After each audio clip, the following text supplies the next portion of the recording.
Hello everybody, and welcome to the Comics Alliance Top 5. My name is Chris Sims, and today we're talking about one of my favorite TV shows, Teen Titans Go! The show has given us some great and truly bizarre adventures for Robin, Beast Boy, Starfire, Cyborg, and Raven, but as much as I love those characters, it's always an extra special treat when the guest stars show up. So today, we're talking about the top 5 guest stars on Teen Titans Go!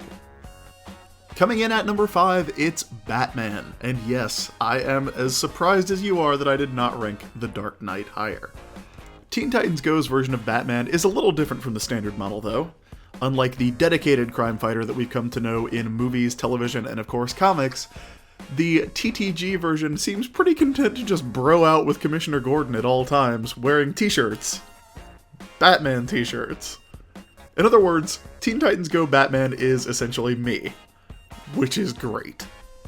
Coming in at number 4, it's Batgirl, Barbara Gordon herself.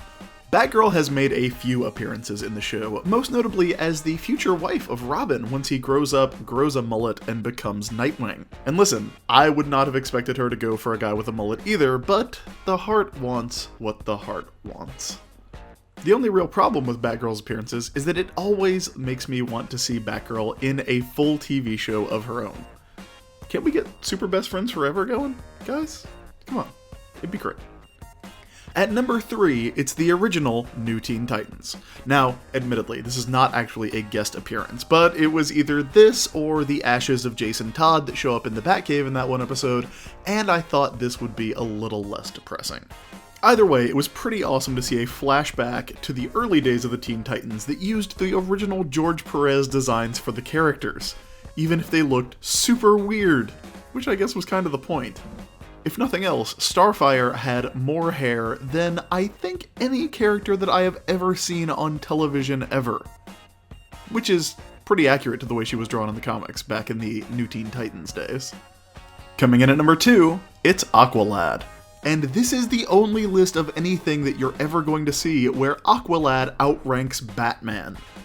Aqualad actually gets a pretty big featured role on an episode of the show where he starts dating Raven, a pretty unlikely pair. So unlikely, in fact, that I don't even think fanfiction has got around to that one. Anyway, despite being the sidekick of Aquaman, one of the, let's just say, lesser members of the Justice League, and leave it at that, Aqualad's appearance is actually really awesome, as he romances Raven with a combination of Disney-style songs and sheer unstoppable fish violence. And anyone who gives me the chance to say the words sheer unstoppable fish violence deserves a pretty good spot on the list. Finally, coming in at number 1, it's a 3-way tie between Robin, and Robin. Although, if you press me, I would have to admit that my favorite out of them is definitely Robin. The Carrie Kelly Robin, I mean. As it turns out, the familiar Robin of Teen Titans Go! Actually has a second team that he uses whenever things actually need to get done that don't involve sitting around arguing over whether hamburgers or burritos are the best food. A team made up of alternate versions of Robin, all of which are voiced by Scott Menville, the regular voice of Robin. As you might expect from a team of highly trained, highly motivated teens trained by the Batman himself, when he's not broing down with Commissioner Gordon and wearing t-shirts, the Robins make for a highly effective crime-fighting force. In fact, the only thing that can stop them is an argument over who's the best. Like I said, my personal favorite would of course be the slingshot-toting Robin from The Dark Knight Returns, Carrie Kelly. I mean, nobody else has those fashionable glasses. That's it for this episode of the Comics Alliance Top 5. Make sure to subscribe, like Comics Alliance on Facebook, follow Comics Alliance on Twitter, and get the latest comic news on comicsalliance.com.